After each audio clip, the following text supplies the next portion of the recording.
सारे बच्चों को गुड मॉर्निंग। हाँ जी बेटा, अज की वीडियो बड़ी स्पैशल होने जा रही है। जे तुसी 9th क्लास या 10th क्लास के विद्यार्थी हो तो ये वीडियो तुहाडे लई है। ठीक है जी, बिल्कुल सही सुनिया। अज आपां डिस्कस करांगे वट अबाउट 10th क्लास। देखो बेटा, असी अपनी जी 10th क्लास तक की स्कूलिंग होंदी आ ਉਹਦੇ ਵਿੱਚ ਸਾਰੇ जने ਉਹੀ सब्जैक्ट्स पढ़ते हैं जो पूरी क्लास पढ़ती है। बट जो असी 10th क्लास क्रॉस करते हैं तो साडे लिए सब्जैक्ट्स जिहड़े हैगे चूज करने वो बड़े जरूरी हो जाते हैं। 10th क्लास एक बॉर्डर क्लास है। 10th क्लास तो बाद असी अपने इंटरस्ट के मुताबिक, अपने हालातों के मुताबिक अपने +1 ਦੇ ਵਿੱਚ ਸਬਜੈਕਟਸ ਜਿਹੜੇ ਨੇ ਚੂਜ਼ ਕਰਨੇ ਹੁੰਦੇ ਆ, ਜੋ ਵੀ ਸਾਡਾ ਏਮ ਹੁੰਦਾ ਉਹਦੇ ਮੁਤਾਬਿਕ। ਤਾਂ ਇਹਦੇ ਲਈ ਬੜਾ ਇੰਪੋਰਟੈਂਟ ਹੋ ਜਾਂਦਾ। ਸਾਡੇ ਸਰਕਾਰੀ ਸਕੂਲਾਂ ਦੇ ਬੱਚੇ ਅਕਸਰ ਬੜੀ ਪ੍ਰੋਬਲਮ ਚ ਆਉਂਦੇ ਆ ਇਹਨਾਂ ਸਬਜੈਕਟਸ ਨੂੰ ਚੂਜ਼ ਕਰਨ ਲੱਗੇ, due to lack of proper guidance. ਤੇ ਅਕਸਰ ਮੈਂ ਦੇਖਦਾ बच्चे पिछे लगो लगी यही सिस्टम होंदा कि मेरा दोस्त ये वाले स्कूल च लग रहा तो मैं भी उत्थे लगना, मेरे दोस्त ने ये सब्जैक्ट्स ले तो मैं भी यही लेने ने। और वो कंपेयर नहीं करते अपने हालातों नूं, अपनी इंटरस्ट नूं, अपने एप्टीट्यूड नूं, अपने एम जो जिंदगी दे विच कोई उन्होंने एम देखा होवे कि वो की होवेगा। सो पिछे लगा कि कई बार बच्चे अपना जो फ्यूचर है वो थोड़ा डिस्ट्रॉय कर लेंगे ने। कई बार हुंदा ऐसा भी अपने कोई सब्जैक्ट ऐसे ले लेंगे ने जिहड़े सब्जैक्ट्स उन्होंने तो नहीं चल पाते। तो बड़ा जरूरी होंदा कि बच्चों को प्रॉपर गाइडेंस होनी before they are taking the decision for their subjects. तो जो असी 10th तो +1 क्लास के जाने आ, साडे कोल मेनली 4 ऑप्शन बचदियां ने, जिन्हां दे विचों सब तो पहला मैं कहूँगा साइंस ग्रुप, दूसरा आर्ट्स या ह्यूमैनिटीज ग्रुप, तीसरा कॉमर्स ग्रुप, ते चौथा कोई प्रोफैशनल डिप्लोमा या कोर्स। मेनली साडे कोल ये चीज़ां आउंदियां ने। तो आपां इन्हां दे विचों अज डिस्कस करांगे मैडिकल और नॉन मैडिकल यानी कि साइंस स्ट्रीम के बारे च। जी हाँ, जिमें कि तुसी देख पा रहे हो बेटा, साइंस स्ट्रीम 2 तरह की होंदी है, मैडिकल ते नॉन मैडिकल। सब तो पहला मैडिकल दे विच जिहड़े तुहाडे सब्जैक्ट्स ने जिस तरह दिखाए गए ने, फिजिक्स, कैमिस्ट्री ते बायोलॉजी 3 विषय होंगे।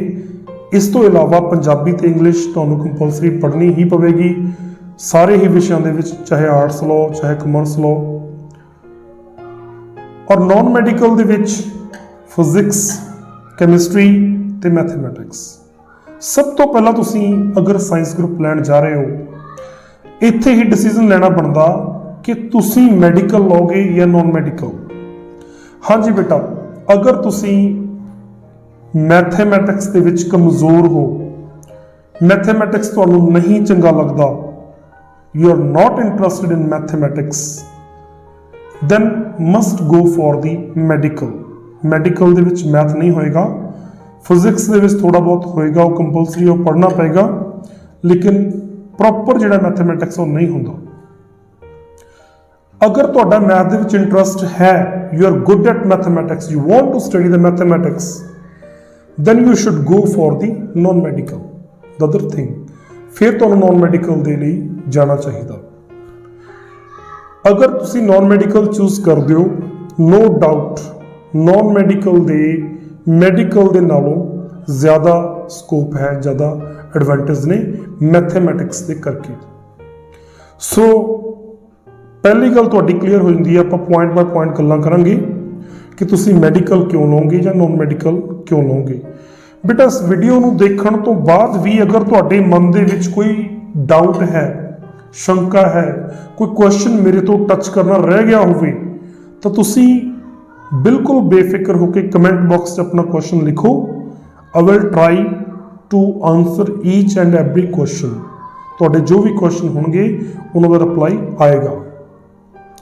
उस तो बाद है ਅਸੀਂ ਜਿਹੜਾ भी ग्रुप चूज करना अपनी कंडीशन के मुताबिक, अपने एम के मुताबिक और अपने इंटरस्ट के मुताबिक चूज करना, क्योंकि हर एक बच्चे दी कंडीशन दूसरे बच्चे तो डिफरेंट होंदियां ने, घर दियां भी ते अपने पर्सनल भी, तुहाडे स्टडी के लैवल भी, एप्टीट्यूड भी तुहाडा। नैक्सट है साडे कोल अगला क्वेश्चन जो बच्चे अक्सर एक क्वेश्चन पूछते हैं कि मैडिकल नॉन मैडिकल सौखा या औखा। इसका आंसर देना बड़ा ही टिपिकल है, बहुत टिपिकल क्वेश्चन है। सो मैं एक गल तुहानूं कहूँगा कि सौखे ते औखे की कोई डेफिनेशन नहीं है।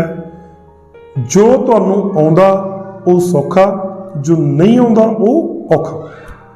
तो हुण आपां इहनूं किवें डिफाइन करिए कि सौखा कि औखा। मेरी डेफिनेशन तो ये डिफाइन होने वाला नहीं है। तो बेटा ये दो तीन चीज़ों का ध्यान रखना होंदा। एक तो तुसी थॉरोली पढ़ना, जो तुहानूं पढ़ाया गया स्मॉल फ्रैगमेंट्स दे विच डेली उन्होंने पढ़ना, सिटिंग देनिया, समा देना। मैं तुहानूं सिर्फ एक गल कहूँगा कि तुसी अगर समा दे सकते हो रोज़ पढ़ाई लई, फिर तो ये बहुत सौखे शब्द समझा रहे हैं। अगर तुसी पढ़ाई लई समा नहीं दे सकते फिर ये औखा हो जाना। औखा हुंदा नहीं है, औखा हो जाना। सो सब तो पहली तो गल यही है कि स्टडी लई जिहड़ा बच्चा समा डिवोट कर सकता उहदे लई सौखा, बाकी औखा कोई नहीं। थोड़ी जी प्रॉब्लम शुरू दे विच ਜਿਹੜੇ बच्चे गवर्नमेंट स्कूलों स्पैशली पढ़ते हैं तो वो पंजाबी मीडियम च होंगे आ तो ऑप्ट कर लेंगे साइंस ग्रुप ਲਈ, उन्होंने थोड़ी जी दिक्कत आती है क्योंकि डबल प्रॉब्लम उन्होंने आ जाती है। एक तो उन्होंने साइंस ग्रुप ले लिया, दूसरा उन्होंने पंजाबी मीडियम पढ़िया होंदा तो इंग्लिश मीडियम के एकदम आके दोनों चीज़ों टैकल करना थोड़ा मुश्किल हो जाता। पर अगर तुहाडा इरादा मजबूत है तो ये चीज़ां भी ज़्यादा देर तुहाडे सामने नहीं अड़दियां। दोनों चीज़ां करीब 2 तो 3 महीने के विचकार तुहाडियां ये प्रॉब्लम्स ने जिहड़ियां सॉल्व हो जांदियां ने। नॉर्मली 2 तो 3 महीने लगते हैं, बच्चे इस चीज़ के आदी हो जाते हैं क्योंकि 10th तक आपां नूं आदत पई हुंदी है कि लैसन पढ़ लिया, उहदे लास्ट दे विच 12-15 क्वेश्चन दिते हुए ने तो असीं इंटैलीजेंट होंदे ही हाँ, सानूं बड़ा मान होंदा भी कोई प्रॉब्लम नहीं, विदिन 20 मिनट असीं सारे क्वेश्चन याद कर लांगे। पर इत्थे इस तरह नहीं है। इत्थे तुहानूं लैसन पढ़ना पैना थॉरली। अगर तुसीं लैसन नूं थॉरली रोज़ पढ़ रहे हो, रोज़ समझ रहे हो तो यह बड़ा ही सौखा। अगर तुसीं 10th वाले काम दे विच आओगे कि लास्ट ते जाके बड़े आराम नाल 20 मिनट वो नहीं होना किसी भी हालात के विच, क्योंकि लेंथ ही बहुत है। प्रॉब्लम इन्नी है कि लेंथ ही है, लंबा है काम, तेनों फ्रैगमेंट्स के विच ही पढ़ना पैना, एकदम नहीं पढ़िया जाना। सो तुहाडे आंसर मिल गया होएगा सवाल का कि सौखा या औखा। सौखा या औखा तुसीं इसनूं आप बनाउणा, ये तुहाडे ते डिपेंड आ। ये सोचो कि तुसीं टाइम डिवोट कर सकते हो या नहीं। दैट इज़ द आंसर कि सौखा या औखा। अगले साडे कोल हुंदा कौन कौन इस ग्रुप नूं लै सकदा। सब तो वड्डा क्वेश्चन इस तो बाद कि मैं लै सकदा मेरी असैसमेंट। बेटा इस चीज़ की असैसमेंट तुहाडे टीचर बैटर कर सकते हैं, इंग्लिश वाले, साइंस वाले, मैथ वाले। वो टीचर तुहाडी बैटर असैसमेंट कर सकते कि यू कैन डू और not, you should go for science stream और नॉट। टीचर तुहानूं बैटर दस सकते हो। फिर भी जे तुसीं साइंस अच्छी पढ़ते हो, अगर तुहाडा इंग्लिश विच इंटरस्ट है, गुड एट इंग्लिश, तुसीं सोचते हो कि आई कैन डू, फिर कोई दिक्कत नहीं है, तुसीं लै सकते हो। 2 पॉइंट्स आए ने, एक तुहाडे टीचर्स, एक तुहाडा अपना विश्वास ते अपनी command on 2 subjects, mainly science and English. And if you are going for non medical फिर मैथमैटिक्स से तुहाडी कमांड ते तुहाडा इंटरस्ट किस तरह का, उस चीज़ नूं जरा सोचो। ठीक है, अगर तुहाडा इंटरस्ट इन्हां तिन्नां दे विच ठीक है then you must go for the science stream. फिर भी मैं तुहानूं छोटी छोटियां इत्थे गल्लां डिस्कस करनियां चाहुंदा। ਜਿਹੜੇ ਬੱਚੇ ਜਾਣਾ ਚਾਹੁੰਦੇ ਨੇ, ਕੁਝ ਪੁਆਇੰਟਸ। ਪਹਿਲਾ ਪੁਆਇੰਟ ਕਿ ਇੱਕ ਤਾਂ ਜਿਹੜੇ ਵੀ ਇੰਸਟੀਚਿਊਟ ਦੀ ਤੁਸੀਂ ਸਿਲੈਕਸ਼ਨ ਕਰਨੀ ਹੈ, ਸਭ ਤੋਂ ਵੱਡਾ ਇਹ ਵੀ ਪੁਆਇੰਟ ਮੇਨ ਪੁਆਇੰਟਸ ਦੇ ਵਿੱਚ ਕਿ ਸਿਲੈਕਸ਼ਨ ਆਫ ਦ ਇੰਸਟੀਚਿਊਟ, ਤੁਸੀਂ ਕਿਸ ਇੰਸਟੀਚਿਊਟ ਦੇ ਵਿੱਚ ਜਾਓਗੇ। ਇਹਦੇ ਲਈ ਇੱਕ ਚੀਜ਼ ਦਾ ਬੇਟਾ ਧਿਆਨ ਰੱਖਣਾ, ਬੜਾ ਇੰਪੋਰਟੈਂਟ ਪੁਆਇੰਟ ਹੈ ਕਿ ਤੁਹਾਡੇ ਇੰਸਟੀਚਿਊਟ ਦੀ ਡਿਸਟੈਂਸ ਤੁਹਾਡੇ ਘਰ ਤੋਂ ਮਿਨੀਮਮ ਹੋਵੇ। ਰੀਜ਼ਨ ਕੀ ਕਾਰਨ ਹੈ ਇਹਦਾ? ਅਗਰ ਤੁਸੀਂ ਲੋਕ ਰੋਜ਼ ਟਰੈਵਲਿੰਗ ਦੇ ਵਿੱਚ ਬਹੁਤ ਜ਼ਿਆਦਾ ਸਮਾਂ ਬਿਤਾਉਂਦੇ ਹੋ, you are wasting your time. ਤੁਹਾਡਾ ਟਾਈਮ ਬਹੁਤ ਪ੍ਰੀਸ਼ੀਅਸ ਹੈ। ਤੁਹਾਨੂੰ ਆਰਾਮ ਕਰਨ ਨੂੰ ਟਾਈਮ ਚਾਹੀਦਾ ਹੈ, ਤੁਹਾਨੂੰ ਪੜ੍ਹਨ ਲਈ ਘਰ ਆ ਕੇ ਟਾਈਮ ਚਾਹੀਦਾ, ਤੁਹਾਨੂੰ ਆਪਣੇ ਕੋਚਿੰਗ ਕਲਾਸਿਸ ਦੇ ਲਈ ਵੀ ਟਾਈਮ ਚਾਹੀਦਾ, ਜਿਨ੍ਹਾਂ ਦੇ ਬਾਰੇ ਮੈਂ ਬਾਅਦ ਦੇ ਵਿੱਚ ਡਿਸਕਸ ਕਰਦਾ। ਤਾਂ ਅਗਰ ਤੁਸੀਂ 1-1.5 ਘੰਟਾ ਇੱਕ ਪਾਸੇ ਦੀ ਟਰੈਵਲਿੰਗ ਨੂੰ ਲਾ ਰਹੇ ਹੋ, ਦੈਟ ਇਜ਼ ਨਾਟ ਵਾਈਜ਼। ਇਹ ਕੋਈ ਜ਼ਿਆਦਾ ਅੱਛੀ ਗੱਲ ਨਹੀਂ ਹੈ। ਇਹ ਤੁਹਾਨੂੰ ਕਹਿ ਸਕਦਾ ਫਰਸਟ੍ਰੇਟ ਕਰੇਗੀ। 2-4 ਮਹੀਨੇ ਬਾਅਦ ਤੁਸੀਂ ਫਰਸਟ੍ਰੇਟ ਹੋਣਾ ਸ਼ੁਰੂ ਕਰ ਦਿਓਗੇ। It's my personal experience. ਤਾਂ ਸਭ ਤੋਂ ਪਹਿਲਾ ਪੁਆਇੰਟ ਸੀ। ਦੂਜਾ, ਟਰੈਵਲਿੰਗ ਤੋਂ ਬਚਣਾ, ਇਹ ਤਾਂ ਹੋ ਚੁੱਕਿਆ। ਤੇ ਆਪਣੀ ਸਟੱਡੀ ਦੀ ਹੈਬਿਟ ਬਣਾ ਲੈਣੀ ਆ, ਸਕੈਜੂਲ ਬਣਾ ਲੈਣਾ ਕਿ ਮੈਂ ਰੋਜ਼ ਕਿੰਨੇ ਸਬਜੈਕਟਸ ਨੂੰ ਕਿੰਨਾ ਟਾਈਮ ਦੇਵਾਂਗਾ। ਕਿਉਂਕਿ ਮੋਸਟਲੀ ਬੱਚੇ ਕੁਝ ਤਾਂ ਟ੍ਰੈਂਡ ਵਾਈਜ਼ ਤੇ ਕੁਝ ਜ਼ਰੂਰਤ ਵਾਈਜ਼ ਕੋਚਿੰਗ ਕਲਾਸਿਸ ਜੁਆਇਨ ਕਰਦੇ ਨੇ। ਜ਼ਿਆਦਾਤਰ ਬੱਚੇ ਕਰਦੇ ਨੇ ਕਿਉਂਕਿ ਜ਼ਿਆਦਾ ਟਾਈਮ ਦੀ ਲੋੜ ਪੈਂਦੀ ਹੈ, ਜ਼ਿਆਦਾ ਸਟੱਡੀ ਦੀ ਲੋੜ ਪੈਂਦੀ ਹੈ, ਜ਼ਿਆਦਾ ਰਿਵੀਜ਼ਨ ਦੀ ਲੋੜ ਪੈਂਦੀ ਹੈ, ਤਾਂ ਕੋਚਿੰਗ ਕਲਾਸ ਜੁਆਇਨ ਕਰਦੇ ਨੇ।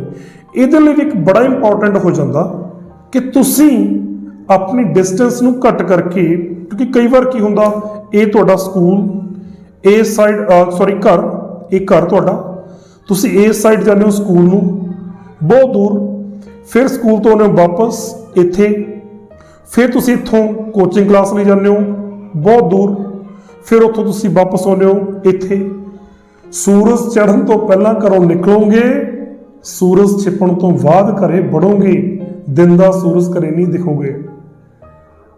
ਇਸੇ ਲਈ ਮੈਂ ਤੁਹਾਨੂੰ ਇਹ ਸੁਜੈਸਟ ਕਰ ਰਿਹਾ ਕਿ ਤੁਹਾਡੀ ਅਗਰ ਤੁਸੀਂ ਕੋਚਿੰਗ ਕਲਾਸ ਜੁਆਇਨ ਕਰਨੀ ਹੈ ਤਾਂ ਉਹਦੀ ਡਾਇਰੈਕਸ਼ਨ ਤੇ ਤੁਹਾਡੇ ਸਕੂਲ ਦੀ ਡਾਇਰੈਕਸ਼ਨ ਇੱਕ ਪਾਸੇ ਹੋਵੇ, ਜਿੱਥੇ ਵੀ ਤੁਸੀਂ ਹੈਗੇ ਹੋ, ਜਿੱਥੇ ਵੀ ਤੁਸੀਂ ਰਹਿ ਰਹੇ ਹੋ, ਤਾਂ ਕਿ ਤੁਹਾਨੂੰ ਘੱਟ ਤੋਂ ਘੱਟ ਡਿਸਟੈਂਸ ਟਰੈਵਲ ਕਰਨੀ ਪਵੇ ਔਰ ਤੁਹਾਡਾ ਜਿਹੜਾ ਸਮਾਂ ਬਚਦਾ ਉਹ ਤੁਹਾਨੂੰ ਮੈਂਟਲ ਰੈਸਟ ਦੇਵੇਗਾ ਔਰ ਪੜ੍ਹਨ ਦੇ ਲਈ ਤੁਸੀਂ ਉਸ ਸਮੇਂ ਨੂੰ ਡਿਵੋਟ ਕਰ ਪਾਓਗੇ। ਇਹ ਪੁਆਇੰਟ ਇੰਪੋਰਟੈਂਟ। ਉਸ ਤੋਂ ਬਾਅਦ ਕੋਸ਼ਿਸ਼ ਕਰਨੀ ਹੈ ਕਿ ਜਦੋਂ ਤੁਸੀਂ ਸਟਾਰਟ ਕਰ ਲਿਆ ਗਰੁੱਪ, ਬਹੁਤ ਇੰਪੋਰਟੈਂਟ ਪੁਆਇੰਟ ਹੈ ਵੀ, ਨਵੰਬਰ ਤੱਕ ਆਪਣਾ ਸਿਲੇਬਸ ਫਿਨਿਸ਼ ਕਰ ਲਓ। ਦਸੰਬਰ, ਜਨਵਰੀ ਐਂਡ ਫਰਵਰੀ ਤੁਹਾਡੀ ਰਿਵੀਜ਼ਨ ਚੱਲਣੀ ਚਾਹੀਦੀ ਹੈ, ਕਿਉਂਕਿ ਲੈਂਥੀ ਹੋਣ ਕਰਕੇ it requires a lot of time for the revision. ਤਾਂ ਇਹ ਵੀ ਇੱਕ ਇੰਪੋਰਟੈਂਟ ਪੁਆਇੰਟ ਹੈ ਕਿ ਨਵੰਬਰ ਤੱਕ ਸਿਲੇਬਸ ਨੂੰ ਫਿਨਿਸ਼ ਕਰਨਾ, ਸਕੂਲ ਦੇ ਵਿੱਚ ਵੀ ਅਗਰ ਤੁਸੀਂ ਕੋਚਿੰਗ ਜੁਆਇਨ ਕੀਤੀ ਹੈ ਤੇ ਉੱਥੇ ਵੀ, ਤਾਂ ਕਿ ਤੁਹਾਡਾ ਬਾਕੀ ਬਚਦਾ ਸਮਾਂ ਤੁਸੀਂ ਰਿਵੀਜ਼ਨ ਤੇ ਲਾ ਸਕੋ। ਉਸ ਤੋਂ ਬਾਅਦ ਹੈਗਾ ਘਰੇ ਆਪਣੀ ਰਿਵੀਜ਼ਨ ਜਿਹੜੀ ਹੈਗੀ ਆ, ਰਾਤ ਦੀ ਸਟੱਡੀ ਦਾ ਸਕੈਜੂਲ ਬਣਾਓ ਜ਼ਰੂਰ। ਡਰ ਨਹੀਂ ਜਾਣਾ, ਕੋਈ ਦਿੱਕਤ ਨਹੀਂ, ਬੱਚਾ ਉਸ ਤਰ੍ਹਾਂ ਦਾ ਹੀ ਹੋ ਜਾਂਦਾ, ਜਿਸ ਤਰ੍ਹਾਂ ਦੇ ਮਾਹੌਲ 'ਚ ਰਹਿਣਾ ਚਾਹੋਗੇ ਵੈਸੇ ਹੀ ਹੋ ਜਾਓਗੇ, ਕੋਈ ਪ੍ਰੋਬਲਮ ਨਹੀਂ। ਰਾਤ ਨੂੰ 10-11 ਵਜੇ ਤੱਕ ਦਾ ਸਕੈਜੂਲ ਬਣਾਓ, 9-10 ਜਿੰਨੇ ਵੀ ਤੁਸੀਂ ਡਿਵੋਟ ਕਰ ਸਕਦੇ ਹੋ। ਸੁਬਾਹ ਉੱਠ ਸਕਦੇ ਹੋ, ਦੈਟ ਇਜ਼ ਮੱਚ ਬੈਟਰ। ਰਾਤ ਨੂੰ ਨਹੀਂ ਪੜ੍ਹ ਸਕਦੇ, ਜੋ ਵੀ ਹੈ ਤੁਸੀਂ ਘਰ ਦਾ ਸ਼ੈਡਿਊਲ ਰੱਖਣਾ ਆਪਣਾ ਵੀ ਕੀ ਕਰਨਾ ਅਸੀਂ, ਤੇ ਉਹਦੇ ਅਕੋਰਡਿੰਗ ਆਪਣੀ ਪੜ੍ਹਾਈ ਕਰਦੇ ਰਹਿਣਾ। That will be very easy. ਫਿਰ ਤੁਹਾਡੇ ਲਈ ਕੋਈ ਵੀ ਪ੍ਰੋਬਲਮ ਨਹੀਂ ਆਏਗੀ। ਹੁਣ ਸਭ ਤੋਂ ਅਗਲਾ ਪੁਆਇੰਟ ਜੋ ਇੰਪੋਰਟੈਂਟ ਇਹ ਵੀ ਹੈ, ਬੱਚਿਆਂ ਦੇ ਲਈ ਜਾਣਨਾ ਕਿ ਸਰ ਖਰਚ ਕੀ ਹੈ, ਸਾਡੇ ਇਸ ਗਰੁੱਪ ਦੇ ਲਈ ਖਰਚ ਕੀ ਆਵੇਗਾ। ਤਾਂ ਬੇਟਾ ਸੁਣੋ ਧਿਆਨ ਨਾਲ, ਇਹ ਵੀ ਤੁਹਾਡੇ ਪੇਰੈਂਟਸ ਲਈ, ਤੁਹਾਡੇ ਲਈ ਜਾਣਨਾ ਬਹੁਤ ਜ਼ਰੂਰੀ ਹੈ। ਅਗਰ ਤੁਸੀਂ ਪ੍ਰਾਈਵੇਟ ਇੰਸਟੀਚਿਊਟ ਆਪਟ ਕਰਦੇ ਹੋ, ਸਕੂਲ, ਬਾਕੀ ਹਰ ਇੱਕ ਏਰੀਆ ਦੇ ਵਿੱਚ ਆਪਣੇ ਢੰਗ ਦੇ ਮੁਤਾਬਕ ਹੁੰਦਾ ਖਰਚ ਵਗੈਰਾ ਕੀ ਹੈ, ਪਰ ਮੈਂ ਤੁਹਾਨੂੰ ਜ਼ਰਾ ਆਈਡੀਆ ਦੇ ਦਿੰਦਾ ਵੀ ਅਗਰ ਤੁਸੀਂ ਪ੍ਰਾਈਵੇਟ ਇੰਸਟੀਚਿਊਟ ਲਈ ਜਾ ਰਹੇ ਹੋ then it will cost you 3000 ਤੋਂ ਲੈ ਕੇ 5000 ਪਰ ਮੰਥ ਜਿਹੜੀ ਫੀਸ ਤੁਹਾਡੇ ਸਕੂਲ ਦੀ ਹੋ ਸਕਦੀ ਹੈ। ਮੈਂ ਨਹੀਂ ਕਹਿੰਦਾ ਕਿ ਹੋਏਗੀ, हो सकती है ਇਹਦੇ आस-पास, क्योंकि ਇੱਥੇ घूमदियां ने फीस प्राइवेट स्कूल ਦੀਆਂ 3000 ਤੋਂ 5000 प्रति महीना। अगर तुसी गवर्नमेंट सैक्टर च जाते हो, गवर्नमेंट स्कूल सिलैक्ट करते हो तुहाडे आस-पास, तो गवर्नमेंट स्कूल की जिहड़ी फीस है कुल मेरे ख्याल 1 साल की, पूरे साल की +1 की तुहाडी मान लो वो हो सकती है 2000 तो 4000 के बिच विच। वैसे 2000 के आस-पास ही रहेगी, पर डिपेंड करना कंडीशन के उत्ते, इंस्टीट्यूट के उत्ते और तुहाडे एरिया के उत्ते भी किस तरह के उत्थे हिसाब किताब ने। 2000 के आस-पास 4000 के आस-पास विच विच इन्हां दी 1 साल की फीस तुहाडी हो सकती है गवर्नमेंट सैक्टर च। अगर तुसीं पुछ रहे हो कोचिंग क्लासेस की फीस की हो सकती है, अगर रूरल एरिया च रह रहे हैं आपां तो ये जिहड़ी फीस है 1 साल की पूरे सिलेबस की तुहाडी हो सकती है 20000 तो 30000 के आस-पास विचकार। अगर तुसीं शहरों दे विच रहिंदे हो, ਵੱਡੇ शहरों च, तो उत्थे फीस बारे दसना बहुता ज़्यादा एक्यूरेट नहीं होएगा, क्योंकि टीचर टू टीचर वो डिपेंड करेगा। शहरों दे विच फीस तुहाडी पूरे सिलेबस की तीनों सबजैक्ट्स की 50000 तो लैके 1.5 लाख तक हो सकती है। तो तुहानूं आइडिया होना चाहिए जिथे भी तुसीं रहंदे हो कि तुहाडा खर्च की आवेगा, क्योंकि क्वेश्चन बच्चों के मन च उठते हैं भी असीं ये काम करना, तो सानूं सारा कुछ पता होना चाहिए सब तो पहला। ठीक है जी, तो जरूरी नहीं भी इन्ना खर्च तुसीं करना ही है। तुसीं अगर डिवोटेड हो अपने सबजैक्ट प्रति, तो तुसीं घट्टो घट्ट खर्च दे विच ये चीज़ पूरी कर सकते हो। ਇਹਦੇ 'ਚ कोई शक नहीं कि ये ਜਿਹੜੀ स्टडी है कॉस्टली है, अगे भी कॉस्ट ज़्यादा करती है मेडिकल तो बाद अगर कोई मेडिकल का कोर्स करना, पर जरूरी नहीं है तुसी एडे महंगे कोर्स ही करने हैं। सिंपल BSc करोगे कॉलेज दे विच तां वो बजट दे विच हुंदी है। सिंपल किसी गवर्नमेंट कॉलेज पढ़ोगे that is in very much budget, कोई दिक्कत नहीं है। तुसी अपनी ग्रैजुएशन पोस्ट ग्रैजुएशन तक भी कंप्लीट कर सकते हो। इस तो इलावा बहुत सारिया संस्थावां ने जो बच्चों की बहुत हेल्प करदियां ने। सिंपल तुसी पढ़ने वाले होने चाहिए हो, रस्ता तुहाडे रुकावट कदे नहीं बनेगी। Where there is a will there is a way, ये याद रखियो। अगर तुहाडी इच्छा है तो परमात्मा अपने आप उसका रास्ता बना देंदा। ठीक है, तुसी सिर्फ इच्छा अपना इरादा जिहड़ा दृढ़ है वो रखते बनो, किसी भी रास्ते की रुकावट तो घबराओ ना। रुकावटां अपने आप साफ हो जांदियां ने जब तुसी तुरन की कोशिश करते हो। तो इस तो नैक्सट क्वेश्चन जिहड़ा साडा स्कोप, बेटा स्कोप की है मैडिकल नॉन मैडिकल का, बड़ा इंपॉर्टेंट क्वेश्चन है, सारी इंपॉर्टेंट ने। यू मस्ट नो मैडिकल का स्कोप मैडिकल लाइन दे विच ज़्यादा। ठीक है, नर्स है, डॉक्टर है, तुसी जिस तरह का भी करोगे, डेंटिस्ट है कोर्स कर सकते हो। इस तो इलावा तुसी इंडियन आर्मी दे विच भी ट्राई कर सकते हो। +2 तो बाद मैडिकल लाइन दे विच टैसट वगैरह आउंदे ने। ठीक है, अगर खुद का कोर्स नहीं करना चाहते +2 तो बाद, तो तुसी आर्मी का टैसट भी दे सकते हो, नर्सिंग भी कर सकते हो, BSc कर सकते हो, MSc कर सकते हो, B.Ed करके टीचर बन सकते हो साइंस के। नॉन मेडिकल का भी स्कोप कुछ ऐसा ही है, BSc करके MSc करके B.Ed करके टीचर बन सकते हो, मैथ के टीचर, साइंस के टीचर, 2 ऑप्शन। इस तो बाद इंडियन नेवी च भी जा सकते हो। इस तो बाद तुसी बहुत स्कोप्स ने, मैं उन्होंने कल्ले कल्ले करके इतने गिनना नहीं चाहता, टाइम ज़्यादा लग जाएगा।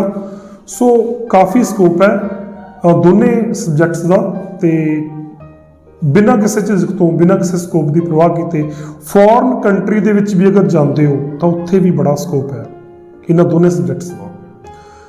फिर आउंदा क्वेश्चन एक होर मन दे विच कि सर सानू डमी एडमिशन लेनी चाहिए है। व्हाट इज़ डमी क्वेश्चन है। बेटा डमी की होंदी है, कुछ बच्चे किसी इंस्टीट्यूट दे विच, मेनली प्राइवेट इंस्टीट्यूट दे विच दाखला ले लेंदे ने ते पढ़ते किते होर ने, प्राइवेट इंस्टीट्यूट या कोचिंग सेंटर दे विच। क्यों पढ़ते ने?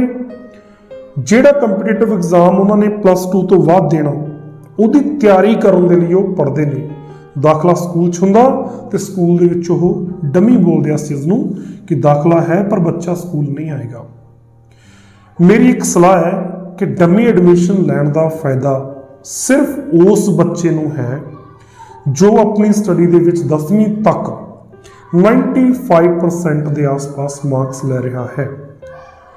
अदरवाइज मैं सजेस्ट करूँगा मोर दैन एवरेज बच्चों नूं कि वो डमी ना जाण, क्योंकि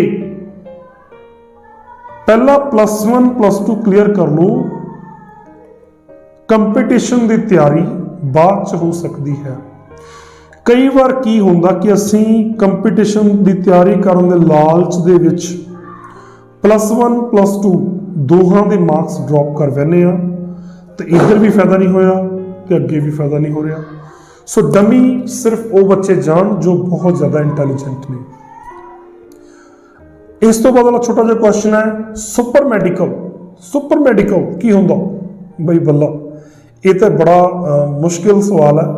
सुपर मैडिकल बच्चों, जो बच्चे मैडिकल स्ट्रीम के नाल मैथ भी लैंदे आ, मतलब फिजिक्स केमिस्ट्री बायो दे नाल मैथ भी ले लिया, that is called super medical. Medical तो है ही है, सुपर हो गया, मैडिकल तो नॉन मैडिकल इकट्ठे। भी ये तुसी ਇਹਦਾ फैसला तुसी अपने आप ले लो, मैं नहीं कह सकता। मैं सिर्फ इतना ही कहूँगा कि it is hard to run the single subject.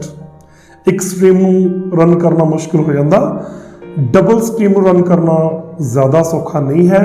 बड़ा सोच समझ के अगर तुसी 10th तक 95% प्लस ले रहे हो, then you can think about the super medical, otherwise एक ही कर लो, बहुत वड्डी गल है। तो बुक्स सब तो एंड दे विच पॉइंट आता बुक्स बारे।